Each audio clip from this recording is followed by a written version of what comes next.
Lil Durk is getting himself into even more trouble, as the feds have him on wiretaps where he's allegedly making threats to kill those who might testify against him. Unfortunately, the internet has already identified some of the potential witnesses, and Whack 100 has revealed one of them. So you think that he's a federal informant? I think he's definitely working. He's running right now. Lil Durk's situation is escalating as new details come to light about his alleged threats toward witnesses. The indictment against him paints a picture of a man trying to hide his violent tendencies behind a newfound religious conversion, but the truth is coming to the surface. Special Agent Sarah Corcoran, working for the FBI, filed an affidavit containing shocking information about Durk's efforts to intimidate witnesses. According to the affidavit, evidence collected by the FBI shows that Durk threatened members of OEF who are cooperating with the feds. The affidavit goes on to mention that due to safety concerns, the identities of these witnesses were withheld, but it's clear that some people close to the case have already received threats or been contacted in what appear to be attempts to influence their testimony. At the center of this situation are two potential witnesses, OEF Jam and Brick Baby. The involvement of Brick Baby is particularly strange, given that he's neither part of OEF nor from Chicago. However, one of his rivals, Whack 100, revealed in a podcast with Adam 22 that, according to his sources, Brick Baby is working with the feds. So you think that he's a federal informant? I think he's definitely working. Whack 100 also dropped another bombshell, revealing that the one person who could link Brick Baby to the case was currently on the run. According to Whack, when ODF members were arrested in Chicago, the feds simultaneously moved in on this unnamed co-conspirator in Los Angeles. However, the key individual wasn't at his house when the feds arrived, leaving his whereabouts unknown. This twist adds another layer of intrigue to the ongoing investigation, as the authorities now have a missing piece that could connect Brick Baby to the case. Kicked in the doors and picked up the OTF guys? Uh-huh. They kicked in his door right here in Los Angeles. Okay. To pick him up, only he wasn't at Mama's house. Where was it at? He was somewhere in the streets. He's running right now. Whack 100 revealed that, according to the indictment, one or more co-conspirators, including co-conspirator 4, discovered that Quando Rondo was in California and staying at a hotel in Los Angeles. It appears that co-conspirator 4 was the one providing information about Quando Rondo's whereabouts, possibly tipping off others about his location. This detail adds to the complexity of the case, as it suggests someone within the circle had been feeding crucial information to those involved. You go in there and look at that report. Number 4 is a local guy that was dropping Quando's location. According to Whack 100, many people initially believed that the shooting in Atlanta, which nearly killed Quando Rondo and resulted in the death of his cousin, was a drug deal gone wrong involving Armenians or Persians. However, Whack suggests that the true motives behind the shooting were far more complex and connected to deeper tensions, potentially involving key players within the street and hip-hop world. This revelation sheds new light on the incident, challenging the earlier narrative surrounding it. We all thought that was a bad drug deal, weed deal. You know that. The world thought that that shooting was a bad weed deal between some Armenians or Persians. That's what the world. However, in February 2023, Brick Baby went on social media and declared that no one could say that OEF didn't slide for King Von. He emphasized that the loyalty and actions of OEF members were undeniable, especially in regard to seeking revenge for King Von's death. His statement highlighted the ongoing tensions and the fierce loyalty within the crew, drawing attention to their willingness to go to extreme lengths for retaliation. Okay. And it wasn't until February of 2023 that Brick Baby goes on the internet with Flacco and says, out of nowhere, the world is oblivious to this. I guess they can't say OTF didn't slide for King Von anymore. In the video, Brick Baby revealed that OTF had slid for King Von by taking out Quando Rondo's cousin. He suggested that the retaliation was a direct response to Von's death, portraying it as a calculated act of vengeance carried out by OEF.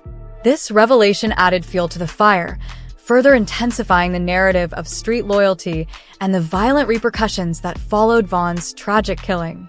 You can't say that no more. Why? Oh yeah, because of no. Like They who say died? you can't say that no more. Oh, because of FVG Cash? Or who?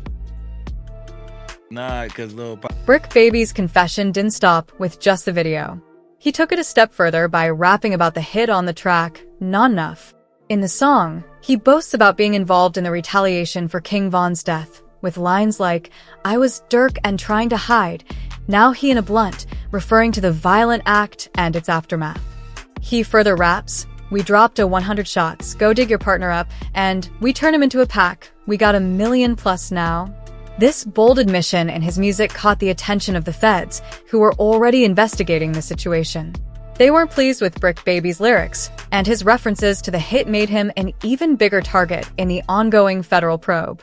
His bragging about the crime put a spotlight on him, leading authorities to go after him, adding another layer to the legal troubles surrounding the case. March, the feds get on Brick. We don't know this. When Brick Baby was picked up by the feds, many initially thought he had been arrested for a gun charge. However, it was later revealed that the feds were after something far more critical, his cell phone.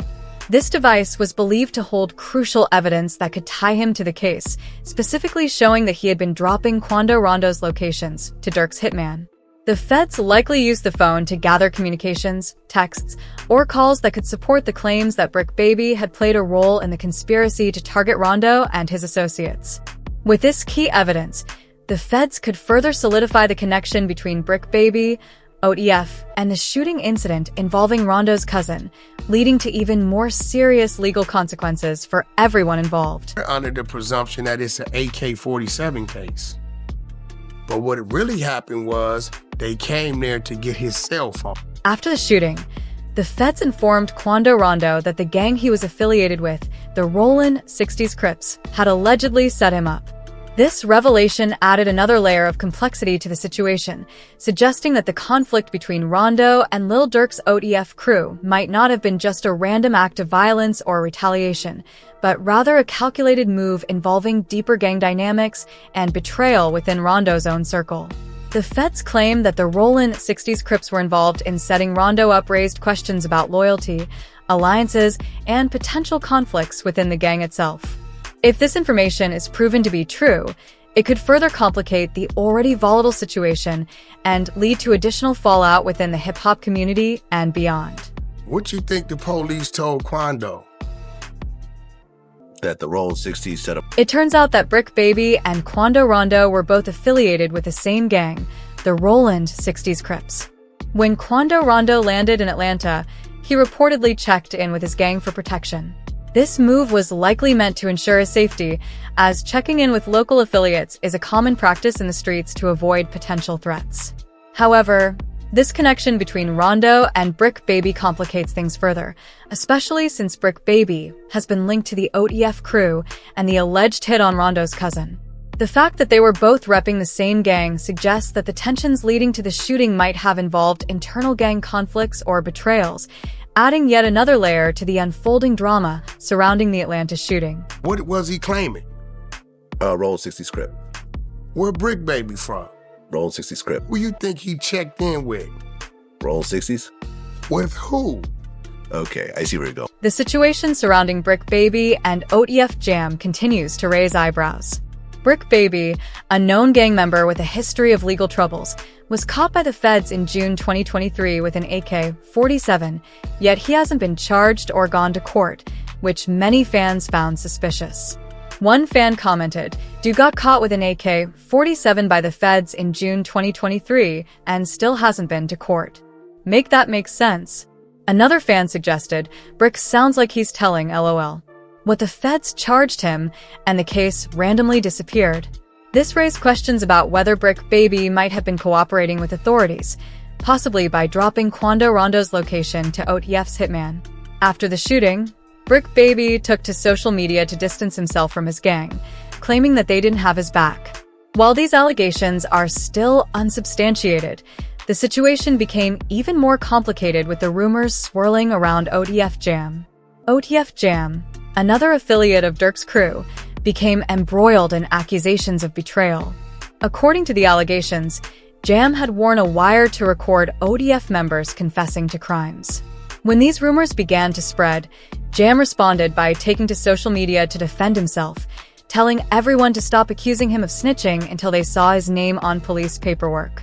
He made it clear that his real name was Casey J. Hester and that anyone making such accusations should wait for the official records. However, things only worsened for Jam when no other ODF affiliates came to his defense. Despite the situation escalating, the silence from his fellow crew members spoke volumes. Jam went further by accusing Lil Durk of snitching on him. He pointed to lyrics from a track where Durk allegedly referenced Jam's situation, saying, "Jam get out that jam I give him 50, ain't got to ask again. He was catching murders way back then. That's when the max was in it." OTF Jam had been released from prison in February 2022 after serving 12 years for attempted murder, and he confirmed that Durk had given him $50,000 upon his release. These developments add yet another layer to the already complicated and ever-developing narrative of betrayal and shifting loyalties within OTF. They gave you 50, bro. You know what I'm saying? Facts. Fact? More than that. Everybody more than that. Shit. But so can you tell us how much he gave you, or you don't want to even? No, I ain't gotta get into all that, but bro made sure he made a way for me to be. The situation with OTF Jam took another turn when the feds began to closely investigate him after hearing Lil Durk's lyrics about Jam catching bodies.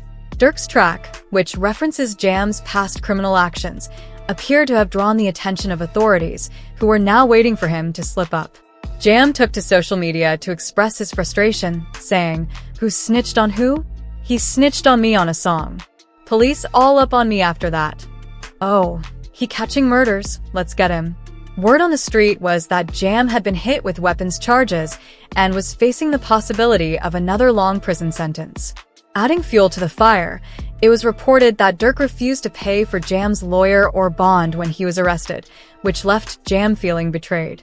Popular hip-hop commentator DJ Academics revealed that Jam wasn't pleased with how things went down and decided to cooperate with authorities in order to avoid more jail time, possibly turning on Durk and others involved in the situation.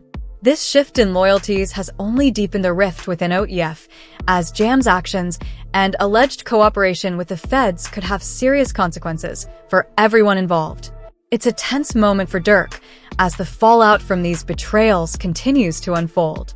So are you saying that he made a threat towards Durk? I've been holding you down because I heard you say something about like his baby mama called Durk for a lawyer, and Durk may have like brushed it off, and they're like, yo, you're not supposed to brush off my call when I need something. Like, I'm the guy who does the Durk feat. Only time will tell whether Brick and Jam are telling the truth, but for Lil Durk, many people had already warned him about his crew and his street activities. From 50 Cent to Big Meech, the advice was there, but Durk didn't heed it.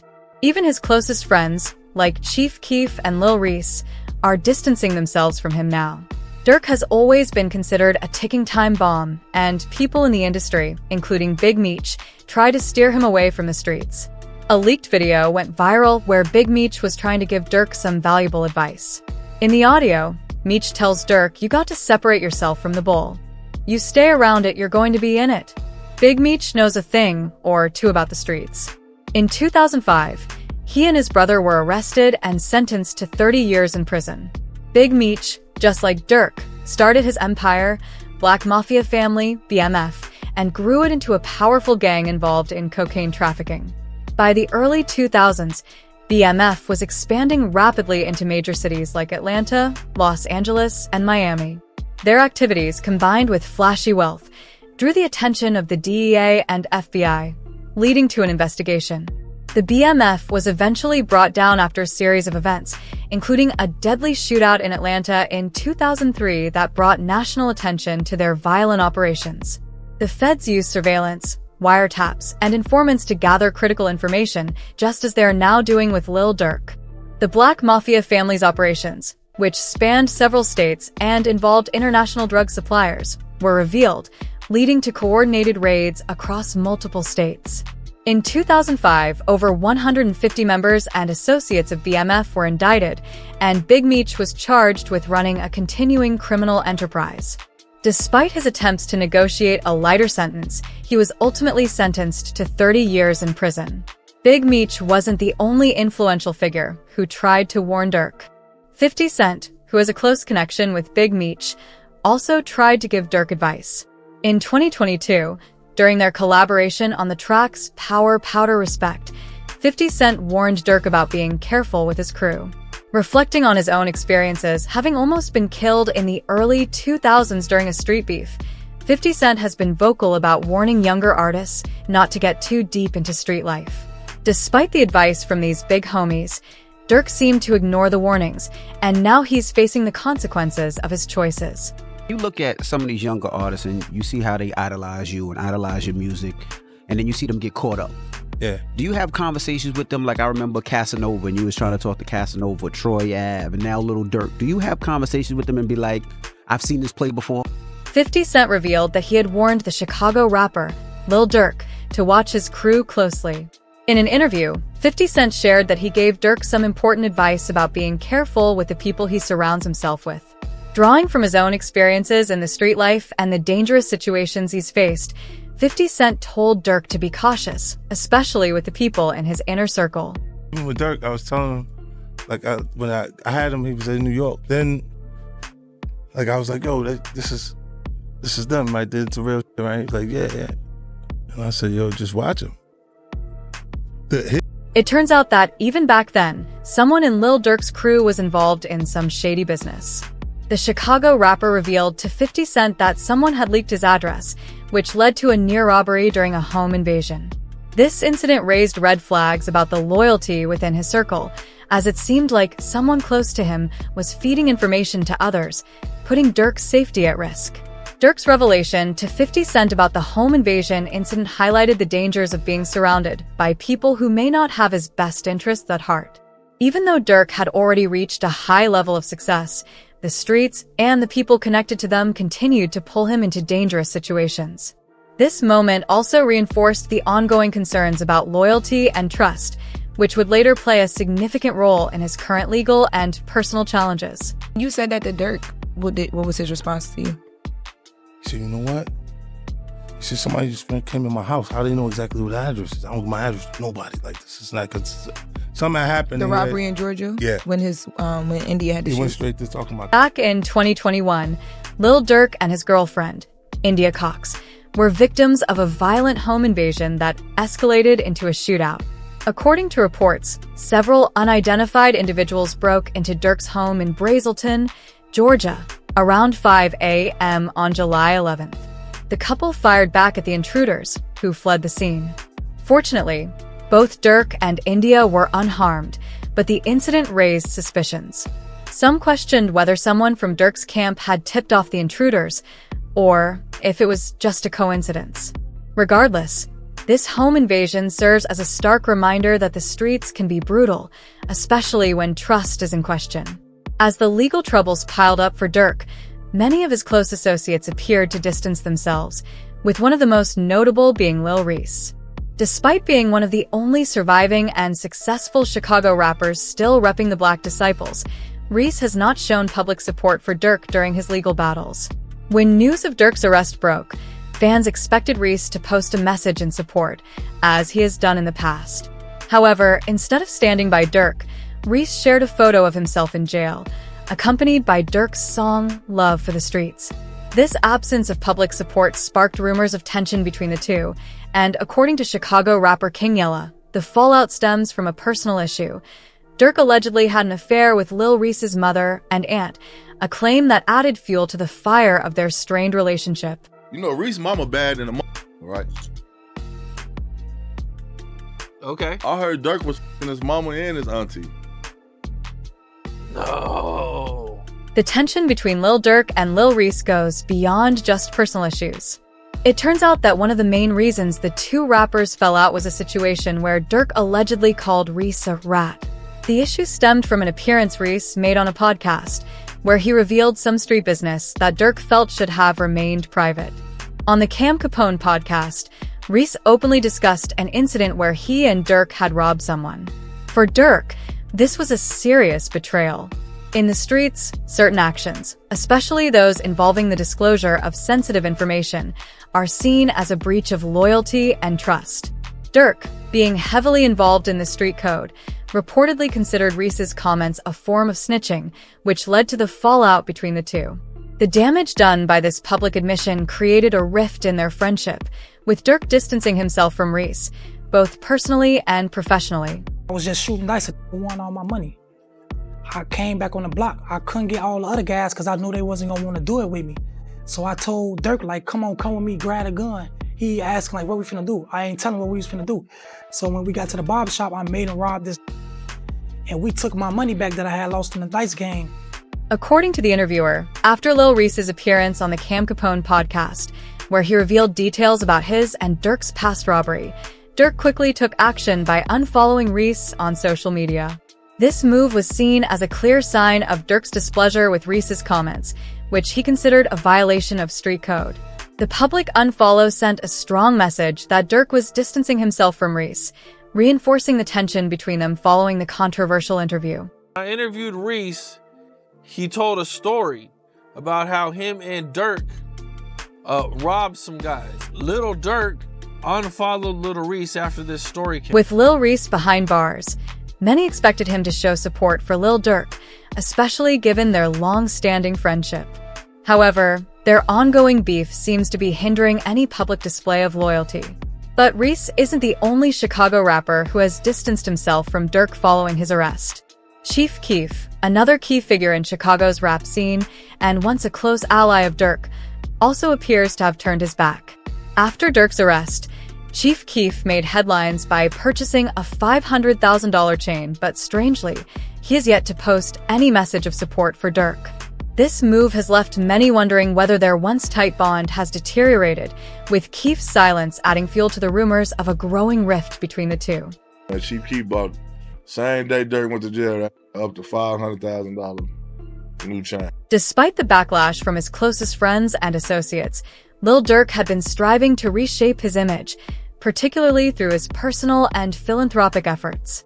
From converting to Islam to launching the Neighborhood Heroes Foundation, Durk was committed to making a positive impact, especially in his hometown of Chicago. His efforts weren't overlooked, with politicians and community leaders acknowledging his work. In 2024, Durk made a public declaration reaffirming his faith and distancing himself from gang life. He shared on Instagram, declaring, "Don't label me nothing outside of a man, a father, and a 100% Muslim," signaling his desire to leave his past behind. He continued, clarifying that while his music would remain true to his experiences, his life goals had evolved. Durk wanted his followers to see him in a new light and embrace his transformation. His commitment to change extended beyond personal growth. He also dedicated himself to supporting the community through his foundation. In 2020, Durk established the Neighborhood Heroes Foundation with a focus on uplifting underserved neighborhoods. One of the most impactful initiatives was his partnership with Amazon Music, where Durk directed a portion of his music royalties to the foundation, funding scholarships for students attending Howard University. This resulted in a $250,000 donation to support college-bound students, particularly from Chicago, helping to provide opportunities for the next generation. Before his arrest, Durk's dedication to giving back had earned him recognition. He was honored by local politicians and received multiple keys to the city, including those from Broadview and Bellwood in Cook County, Illinois. His efforts were seen as a beacon of hope, particularly in a city grappling with violence and crime, showcasing that Durk was not just a rapper, but a community advocate working to make a real difference. So we thank you and we honor you and we appreciate you being in the village of Broadview, and here's your key. Mayor Katrina Thompson of Broadview made a bold statement on Facebook, revealing the city's decision to revoke the honorary keys given to Lil Durk and to terminate the partnership agreement with his Neighborhood Heroes Foundation. The mayor explained that, while the American justice system operates on the presumption of innocence, the village of Broadview had higher moral and ethical standards to uphold. The mayor emphasized that the foundation's public partnership no longer aligned with these standards following Durk's arrest and the serious charges he faced, including murder for hire. This move by the mayor was seen by many fans as an attempt to distance herself from the rapper, potentially signaling guilt before the case had even gone to trial. It seemed clear that the mayor prioritized the public image of the village over Durk's efforts to rebrand himself as a community leader. Despite his positive actions, such as his foundation's work to support Chicago youth, Durk now faces significant legal battles that could lead to life behind bars. As fans and critics watch closely, the future of Lil Durk's career and freedom hangs in the balance. Will he overcome the odds, or has this public fallout marked the end of his rebranding efforts? Only time will reveal the outcome.